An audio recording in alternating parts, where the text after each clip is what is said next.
يقولوا ده يقولوا ده مش عارفه ايه، ماسكين معاه حشيش وماسكين معاه وهو راجل زي ما انت شايف كده. والله يعني حتى لما ما بياكلش الاكل مش بياكل ولا بيتكلم ولا بينطق ولا بيعرف حتى يشرب. وكان في واحد هناك ضربينه عايزين 4 حل ايه؟ بص ايديه حل عندنا احنا. حل عندنا ان احنا مسلمين كرامتنا. والله ده بقاله مده يا فندم مرميين.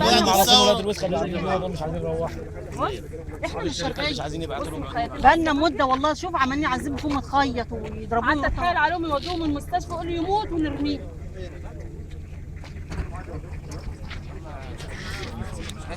في ناس محبوسه هناك. في رجاله محبوسه بيعذبوا الناس معذبين. في حريم كتير وفي يخشوا البيوت يا فندم ياخدونا وياخدوا فلوسنا وياخدوا اوراقنا ومش يدونا اي حاجه. والله العظيم يا ويقولوا لنا كلام. يا فندم معانا دعوه. ضرب كده يناموا معانا. خدونا بالعافيه والله. انا جوزي كان في الشغل عرف كده. كلام ما تسمعوش يا فندم. كلام هم معذبين هم اللي يا فندم بقى يكهربوه.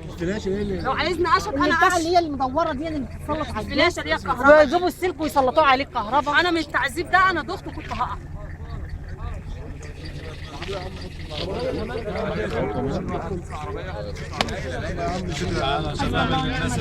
يقول المصريين انتوا كلاب هنا مش لكم دي. يلا كباتن انتوا كده. قلت لهم احنا جايين بدعوه يا فندم. يقولوا فين الدعوه؟ اثبتي ان انت ليكي دعوه. خدوا جوازاتنا يا فندم عشان فيها الدخول سليم.